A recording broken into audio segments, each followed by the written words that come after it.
지금 CPU도 AMD 쪽에 좀씩 잡아먹히면서 어려워하잖아요. 메모리는 그런 게 없어요. 다른 종류의 칩에게 공격당할 일이 별로 없죠. 메모리는 스마트폰 생겨서 수요가 확 늘어났고요. 그 다음엔 클라우드화 하면서 서버 수요가 확 늘어났고, 자율주행차 같은 게 다음번일 수도 있어요. 메모리 시장의 성장은 1년에 10%가 넘을 거예요. 몇십 년간. CPU보다 GPU가 한 20% 빠르다 그러면 안 넘어가. 사람들은. 왜냐? 그럼 그 과정에서 이제 삼성전자는 뭐 하고 있었냐? 인텔이나 뭐 퀄컴 이런 데가 뭐 스마트폰에 들어가는 걸 뭐 인텔 걸 쓰느냐 퀄컴 걸 쓰느냐 고민을 하건 말건 메모리를 팔면 돼요. 왜냐하면 얘네들은 결국 로직 칩이거든요. 그 연산용 칩이에요. GPU도 연산용 칩이고요. 인공지능에 쓰는 칩도 스마트폰에 들어간 것도 연산용 칩이고, 인텔 CPU도 연산용 칩이에요. 그게 다 메모리가 붙거든요. 그게 다 메모리가 붙기 때문에 메모리 회사는 계속 값싸고 양 많은 메모리를 만들어 주는 거죠. 그들을 위해서. 스마트폰이 나오면 전력을 좀 덜 쓰는 메모리, 인공지능을 쓴다 그러면 인공지능에 맞게 높은 연산력을 책임지는 메모리를 계속 팔아오죠. 여기에 덧붙여 삼성전자 같은 경우는 상당히 오랫동안 역시 파운드리 사업을 해왔어요. 그래서 이 팹리스랑 파운드리 시대가 열리면서 파운드리 쪽에서도 매출도 올리고 성장도 할 수 있게 된 것이죠. 지금 시간이 지나면서 바뀌겠네요. 계속 바뀌죠. 어떻게 보면 누구도 인텔이 여기까지 올지는 몰랐을 거예요. 한때 우리가 반도체를 산다 그러면 메모리 아니면 CPU였던 시절도 있어요. 뭐 자판기에도 반도체 들어가고 뭐 당시 피처폰에도 들어가긴 하는데 되게 단순한 디바이스였지 지금처럼 복잡한 디바이스를 쓸 거라고 생각 못했죠. 그리고 그렇게 한번 스마트폰이랑 인공지능 시대에 열리니까 TSMC 같은 팹리스의 매출이 늘죠. 그리고 매출이 늘어나니까 이쪽이 미세공정도 앞서가는 거예요. 신규 투자를 할 수 있으니까. 그리고 미세공정의 성능이 좋아지니까 더 많은 고객이 오겠죠. 그러면서 헤게모니가 쭉 넘어가는 거죠. 한쪽으로. 메모리도 여기 말씀드렸던 D램 말고도 낸드 플래시라는 그 좀 느린 대신 데이터를 오래 저장하는 그런 메모리가 있거든요. 그 두 종류 메모리를 하는데 D램이랑 낸드 두 개를 하는데 한국은 D램 쪽에서는 전 세계 한 4분의 3은 만드는 그 강자죠. 일단 한 70% 이상 만들 텐데 한국에서. 그러니까 우리가 어떤 전자제품을 열어도 두 개 중 하나 넘게 국산 D램이 들어가 있는 거예요. 그리고 D램이 안 들어간 전자기기는 많지 않아요. 특히 우리가 원하는 스마트폰, 컴퓨터 이런 것 중에 D램 안 들어간 거 없다고 생각하시면 돼요. 그것만 봐도 이 중요성이 느껴지죠, 일단. 낸드 플래시 쪽도 그 저장용 메모리인데 이것도 전 세계 절반은 차지해요, 한국이. 그러니까 메모리 쪽에서 위상은 굉장히 높다고 할 수 있죠. 그 낸드 플래시는 어디에 들어? 요 앞에 있는 카메라라든지 우리 스마트폰 용량 뭐 512기가, 256기가 이러잖아요. 그거 낸드 플래시예요. 그 이외에 삼성전자 같은 경우는 파운드리 사업도 하고 설계 사업도 하는데 이쪽은 굉장히 잘하지만 메모리만큼 잘하진 않죠. 어떻게 보면 그 두 분야에서는 한국의 삼성전자도 세계 리딩 업체들을 열심히 따라가는 자리라고 봐야 되겠죠. 이제 이 파운드리 모델이 어떻게 보면 그 삼성전자도 계속 크게 성장해 왔잖아요. 이제 그 안정적인 성장 경로 말고 좀 삼성전자가 크게 성장하려면 가야 될 길이기도 해요. 왜냐하면 지금 계속 일어나는 일이 무엇이냐면 현재 그 우리 반도체 미세화 이야기를 앞서 잠깐 했잖아요. 근데 이것도 시간이 지날수록 미세화가 되게 어려워져요. 그 20년 전에 1년 그 미세화 하는 거랑 지금 1년 미세화 하는 것 중에 지금이 훨씬 어렵거든요. 이제 미세화가 어려워지다 보니까 미세화를 했을 때 얻는 성능 향상도 좀씩 줄어들어요. 그러니까 10년 전에는 그 CPU 1년 뒤에 사면 2배씩 빨라지고 했거든요. 지금은 2배씩 빨라지고 그렇진 않아요. 새로운 제품을 사도. 이제 그런 거 자체가 그 기술 발전이 조금씩 좀 정체되는 느낌인 건데, 이제 그렇게 되면 사람들이 IT 업체들이 어떤 선택을 하기 시작하냐면요. 좀 다양한 칩을 섞어서 써요. 지금까지는 그럭저럭 좋은 CPU를 사서 그 CPU 위에 프로그램을 돌리고 내년에 CPU를 바꾸면 아무것도 안 해도 소프트웨어가 그냥 빨라졌어요. 우리 그런 식으로 하자. 컴퓨터 느리네 그러면 컴퓨터 바꾸잖아요. 근데 이제 대형 IT 회사들 입장에선 원하는 만큼 빨라지질 않아요. 그 CPU도 그렇고 뭐 메모리도 마찬가지인데, 그럼 어떻게 되냐 하면 완전히 자신만의 칩을 좀 만들려고 해요, 이 회사들이.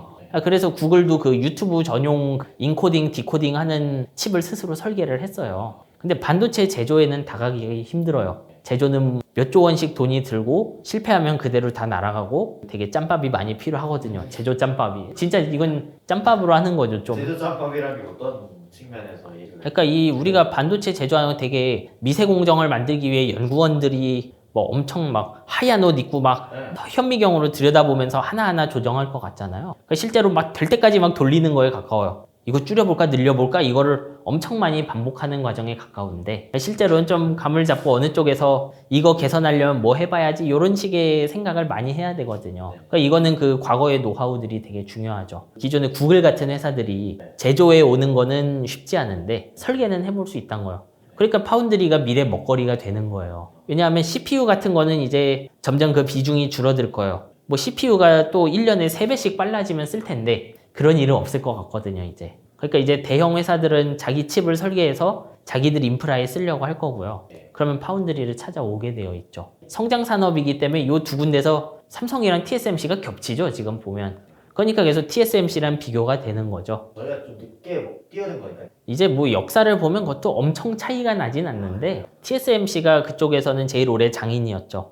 그리고 이게 장인이 되다 보니까 많은 회사들이 계속 TSMC랑 일을 해왔잖아요. 그러니까 별일 없으면 TSMC랑 일하는 게 좋아요, 이 회사들도.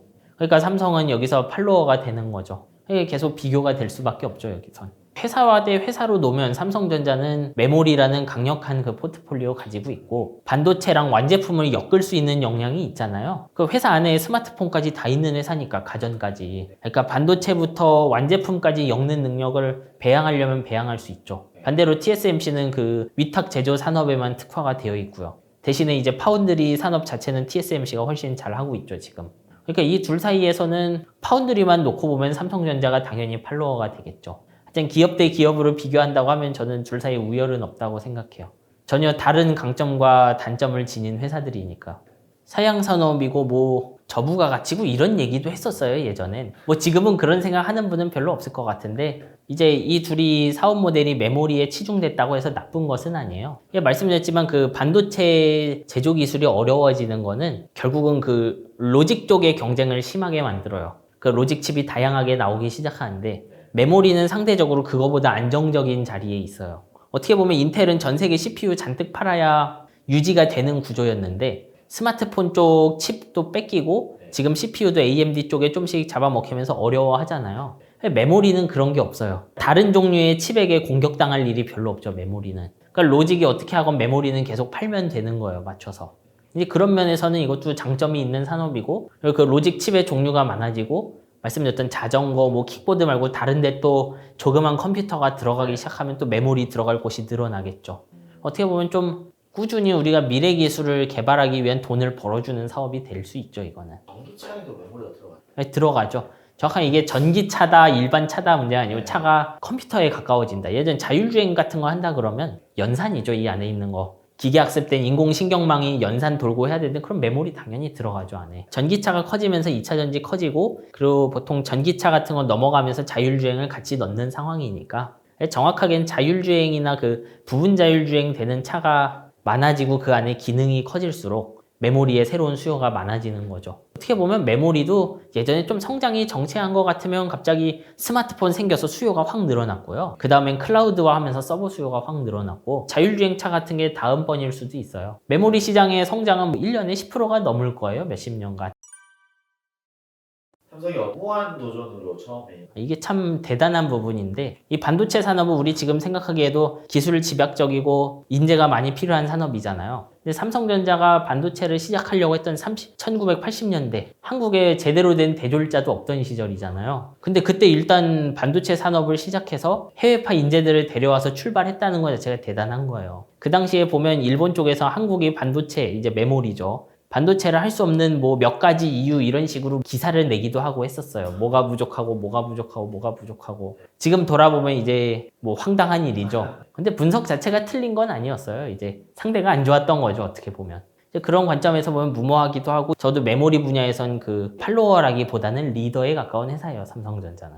뭐 어떻게 해서 챔피언이 된 건가요? 일단 제일 큰 거는 인재들을 불러왔다는 거고, 해외에서. 그 다음에 이제 메모리 시장이 변화하던 시절에 그 메모리 시장의 특징을 정확히 캐치했다는 데 있죠. 이게 지금은 우리 메모리 하면은 저가 경쟁 갑자기 절반 가격 떨어지고 뭐 이런 생각하고 있잖아요. 원래 그런 건 아니었어요, 메모리는. 메모리 초기에는 이거 CPU만큼 비싸기도 하고 더 비싸기도 한 물건이었어요. 메모리는 그 같은 무게의 금보다 비쌌던 시절도 있고요. 용량은 조그만한데. 그래서 어땠냐면 그때 메모리 회사가 되게 난립했어요. 뭐 20개 넘는 메모리 회사가 비싼 가격에 메모리를 마구 팔아치웠는데 이제 삼성전자는 어떤 전략을 취해왔냐 하면 컴퓨터 트렌드가 옛날에 메인프레임이라는 거대한 컴퓨터가 있었어요. 근데 이런 거대한 컴퓨터는 신뢰성이 중요해요. 한번 도입하면 2, 30년 쓰거든요. 그러니까 그 안에 들어가는 부품들도 2, 30년 가야 되죠. 그래서 되게 높은 품질을 중요하게 여겼다고요. 근데 삼성전자가 진출하던 시점에 어떤 변화가 생기냐 하면 IBM에서 드디어 제대로 된 PC라는 걸 내놔요. 우리 생각하는 퍼스널 컴퓨터, 사방에 있는 그 컴퓨터죠. 근데 이 컴퓨터들은 각 개개인에게 컴퓨터를 보급하겠다는 그런 물건이기 때문에 품질이 메인프레임 같은 거대한 컴퓨터보다는 좀 낮아요. 낮아도 되죠. 왜냐하면 제가 아무리 고급 메모리 껴봤자 발로 차면 망가질 텐데 그런 걸 쓸 필요가 없잖아요. 그리고 전 세계 사람한테 공급을 하려면 싸야 되죠. 그러니까 그 메모리 제조 기술을 원가에 집중하기 시작해요, 이제. 근데 이게 원가에 집중하기 시작하니까 갑자기 막 1년에 가격이 30, 40%씩 싸지잖아요. 미세화하는 기술력을 원가에 집중하기 시작하니까 기존의 일본 회사들이 쓸려 나가기 시작하는 거죠. 품질이나 그 수명 이런 것이 중요하지 않은 상황에 계속 그쪽에 매달리니까요. 그래서 성공한 거죠, 삼성전자는. 네, 결국 이 가성비는 좋다 나쁘다가 아니고 시장의 반응을 캐치한 거잖아요, 이거는. 왜냐하면 컴퓨터를 만드는 회사들은 컴퓨터를 최대한 많이 팔아야 되는데 컴퓨터 원가가 비싸면 많이 팔 수 없죠. 근데 예를 들면 일본 회사에서는 10년간은 메모리를 뭐 100이라는 가격에 파는데 삼성전자 3년간은 메모리를 50이라는 가격에 팔아요. 생각해보면 컴퓨터 3년 안 쓸 것 같거든요.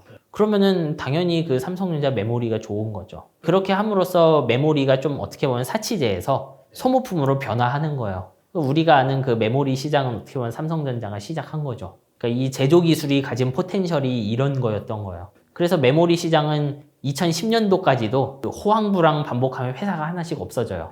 시장 좋았다가 갑자기 불황 오면은 메모리 회사 하나 없어지고 하나 없어지고 그렇게 없어질 거 다 없어진 게 지금의 모습이죠, 이제. 이제 반도체라는 물건이 되게 높은 부가가치를 만드는 거의 기반이잖아요. 네. 결국 우리 입장에서 반도체는 안 보이고 컴퓨터에 엑셀이 보이는 것이고 뭐 서버에 프로그램이 보이는 거고 웹페이지가 보이는 거잖아요. 이제 그런 것들이 되게 우리의 높은 생산성을 보장하는 건데 그런 건 다 반도체가 필요하잖아요. 중국도 역시 자신들이 인공지능도 개발하고 뭐 알리바바 같은 데가 쇼핑몰도 운영하려면 반도체가 필요하죠. 근데 이제 반도체 제조는 대부분 서방에 묶여 있거든요. 그러면 둘 사이의 사이가 나빠져서 최악의 경우 반도체의 공급이 끊긴다. 그러면 중국의 성장이 위협받고 성장이 위협받으면 패권도 위협을 받게 되겠죠. 그러니까 반도체에 어떻게 보면은 좀 집착할 수밖에 없죠. 가능성이 있는 계기가 뭐 저는 짧은 시간에는 어려울 거라고 생각해요. 아주 먼 미래엔 될 수도 있는데 그때 되면 반도체 기술이 예를 들어 정체가 돼서 더 이상 중요하지 않은 기술일 수도 있겠다 이렇게 생각을 합니다. 저는 돈을 투자해서 될 거였으면은 중동에서 했을 거예요, 진작에. 근데 일단 중동 5.1달러로는 해결되지 않았어요, 이게. 중국이 이기면 네. 이제 근데 이긴다는 게 뭐 49대 51 이겼냐 뭐 100대 빵이냐 이런 거에 따라 차이는 크잖아요. 예를 들면 중국이 이제 메모리를 생산하기 시작한다. 뭐 당장 세계가 평화로우면 중국이 100% 메모리 생산해도 큰 일이 없을 거예요. 한국은 소득이 좀 줄어들 거고 세계 위기가 오면 달라지는 거죠, 이건. 예를 들면 중국이 극단적으로 100% 메모리를 생산하는데 중국이 끊어라 메모리를 시전하면 어떻게 되겠느냐 이거죠. 다른 나라들의 전자제품 생산이 완전히 멈추는 거잖아요. 메모리에서 예를 들면 추가 비용을 지불하게 함으로써 뭐 물가도 좀 높아질 거고 위기 상황에는 정말 큰 안보 문제를 겪고 이렇게 되는 거겠죠. 우러 전쟁에서도 그것 때문에 러시아의 신형 전차가 못 나오고 구형 전차들을 그 수리해서 내보내는 거잖아요. 왜냐하면 신형 전차들은 수입이 금지된 수많은 전자장비가 들어가 있거든요, 러시아도. 뭐 프랑스산 장비도 있고 서방산 장비가 잔뜩 있는데 그게 없으니까 생산이 안 되고 그러니까 기존에 그 전자장비 없던 전차들을 끌고 나오는 거죠. 군사적으로도 굉장히 중요하죠, 반도체는. 그 한국의 보라매에도 그 AMD의 GPU가 들어가 있는 걸로 알고 있어요. 우리가 보는 반도체가 지금 보는 변화에 어떤 영향을 줬고 그 변화가 반도체에 어떤 영향을 주었느냐. 원래 이제 스마트폰 같은 아이디어는 애플 스티브 잡스가 낸 거예요. 그 시기 전까지 썼던 반도체는 메모리랑 그리고 CPU가 달린 컴퓨터 그걸 이제 휴대용으로 만들어 봤자 이제 랩탑 컴퓨터였죠. 근데 이제 그냥 이건 어떤 혁신가의 목적인 거예요. 나는 전 세계 사람들이 돌아다니면서 인터넷을 쓰게 하고 싶어. 요것이 목적이었던 거죠. 이 사람은 뭐냐면 이거를 만들기 위해서 반도체건 뭐건 전부 가져다 쓰려고 할 거예요. 그거를 도와주는 물건은 이 경우 반도체라는 것일 뿐이죠. 왜냐하면 제가 전자기기를 만드는데 반도체를 안 넣을 수는 없잖아요. 그러면 이 경우 핵심은 이 스마트폰이 요구하는 바에 맞는 반도체를 찾는 것이었다고요. 그러니까 이 스마트폰이란 기기는 쉽게 말하면 당시 인텔이 줬던 CPU는 제공하지 못했던 특성, 저전력, 그리고 작은 크기, 기능은 많이 적어도 돼요. 전기를 10분의 1 쓰고 성능이 20분의 1인 거는 상관없는 거예요, 이거는. 이제 그런 반도체를 찾아가는 과정이었던 거죠. 그리고 그 과정에서 나왔던 게 말씀드렸던 TSMC의 파운드리랑 기존의 TSMC랑 일하던 수많은 팹리스들이에요. 그러니까 스마트폰에 들어가는 CPU는 팹리스가 설계해서 파운드리에 맡기는 모델이 된 것이죠. 근데 이렇게 해서 만들어진 스마트폰은요, 부가가치가 너무나 높아요. 그러니까 예를 들면 그렇게 해서 팹리스 파운드리 칩을 써갖고 물건을 만들었는데 1년에 뭐 몇억 원 안 팔린다 이게. 그러면 이걸 혁신이라고 할 수 없겠죠. 근데 이 스마트폰을 한번 만들고 나니까 전 세계 사람들의 창의력을 엄청나게 자극해요, 이런 물건은. 왜냐하면 제가 예를 들면 랩탑을 들고 다닌다고 하면 랩탑을 들고 다니면서 GPS 연동한 다음에 택시를 잡는다, 이런 아이디어가 떠오르시나요? 말이 안 돼요. 너무 불편하잖아요. 스마트폰은 조그맣거든요. 그리고 휴대가 되니까 컴퓨터에서 하면 재미가 없는 뭐 예전 앵그리버드 이런 게임도 스마트폰으로 하면 재밌어요, 이게. 그러니까 이 스마트폰에서 소프트웨어를 만들려고 수많은 프로그래머가 달려들죠, 여기. 그리고 이 스마트폰에 맞는 소프트웨어 만드는 사람이 갖춰지기 시작하니까 여기 반도체 시장이 안정적인 성장 시장으로 변하는 거예요. 그렇게 됨으로써 팹리스 파운드리도 같이 커가는 거죠. 그러니까 이거는 이제 그 선순환의 고리인 거예요. 처음에 팹리스 파운드리 반도체가 스마트폰이나 아이디어에 맞는 반도체를 제공했더니 이제 창의력 넘치는 수많은 그 소프트웨어 개발자랑 벤처 사업가들이 등장해왔고 스마트폰의 용도를 계속 늘리는 거예요. 우리 사용자 입장에서 아무것도 안 하는데 매해 스마트폰으로 할 수 있는 일이 늘어나요. 앵그리버드나 하고 있다가 갑자기 템플런 생기고 뭐 이상한 게임들 잔뜩 생겨나고요. 처음에는 그냥 넷스케이프로 지도나 찾아봤는데 어느 순간 택시도 부를 수 있고 음식도 막 배달시킬 수 있게 되어버렸죠, 세상이. 그런 거 자체가 스마트폰의 부가가치인 거예요. 이거 봐라, 스마트폰을 사면 네가 음식 배달, 택시 다 부를 수 있다. 당연히 사야죠. 그러면은 사람들이 스마트폰을 계속 사기 때문에 스마트폰의 부품을 제공하는 팹리스 회사들의 매출도 늘죠. 그 팹리스 회사들은 스마트폰 성능이 높아지면 사람들이 살 걸 알기 때문에 TSMC에게 더 많은 돈을 내려고 하죠. 이제 그런 게 어떻게 보면 기술의 선순환인 거예요. 그것을 이제 반도체가 파트너로 돌았고, 그래서 그 제품에서 부가가치 생기니까 계속 반도체에 돈이 유입되죠. 그러면 좀 더 크게 보면 원래 CPU를 팔고 있던 인텔 입장에선 원래는 스마트폰에서도 취해야 됐을 돈을 이제 취하지 못하게 되죠. 그리고 그 스마트폰에만 소프트웨어를 만드는 사람들이 이제 먹고 살아요. 되게 잘 살죠, 그 시점에. 그러니까 그쪽 생태계 영향력도 커지고 점점 공고해지는 거예요, 스마트폰이. 이제 우리가 4차 산업혁명 이런 얘기를 하지만 저는 단일 기술 얘기를 하기보다는 이렇게 좀 상호작용하는 모습을 좀 알았으면 좋겠어요. 이 스마트폰에서 반도체가 출발했지만 반도체라는 말을 하기엔 그 IDM이었던 인텔의 영향력 줄고 대신 그 팹리스 파운드리가 그 헤게모니를 가져가기 시작하죠. 그럼 그 과정에서 메모리 회사 어떻게 했냐? 그냥 메모리를 팔았어요, 계속. 그러면 그냥 크죠, 여기는. 메모리 회사는 그 옆에서 이제 메모리를 더 많이 팔아요, 계속. 이제 인공지능 같은 것도 마찬가지예요. 그 인텔 CPU로 인공지능이 되긴 하는데 원하는 만큼 빠르지가 않아요. 왜냐, 인텔 CPU는 기존의 인텔 CPU에 돌던 프로그램에 최적화돼 있거든요, 어떻게 보면. 왜냐하면 인텔도 자신의 고객을 크게 보면 프로그래머거든요. 그 프로그래머들 입장에선 자기 소프트웨어가 빨라져야 돼요. 새로운 CPU에 들어가면 빨라져야 되잖아요. 기존에 존재하는 소프트웨어에 맞춰서 최적화가 된다고요, CPU가. 근데 그 인공지능 연구하던 사람들이 만든 인공신경망은 CPU가 기존에 잘하던 거랑은 완전히 이질적이에요, 이것도. 되게 많이 달라요, 방식이. 그러니까 할 수는 있는데 너무 느린 거죠. 얼마나 느리냐? 상업화하기 힘든 레벨로. 근데 처음으로 그 GPU라는 걸로 그 인공신경망을 써보니까 뭐 5배에서 10몇 배 이상 빨랐다는 거예요, 당시에. 그 연구원들 기준으로. 근데 대신 CPU에서 돌렸던 프로그램은 못 돌려요, 얘네가. 근데 이게 예를 들어 한 10%, 20% 빠르면은 안 넘어가요. 예를 들면 CPU보다 GPU가 한 20% 빠르다. 그러면 안 넘어가, 사람들은. 왜냐? 1년 기다리면 CPU 빨라지잖아요. 근데 한 5배 빠르면 얘기가 달라요. 5배, 10배 빠르면. 인텔 CPU에서 인공지능을 하면 배울 게 적어요. 하던 대로 하면 되는데 단점은 느리다. 엔비디아 칩에서 하면 빠른데 단점은 기존 소프트웨어 많이 버려야 된다는 거죠.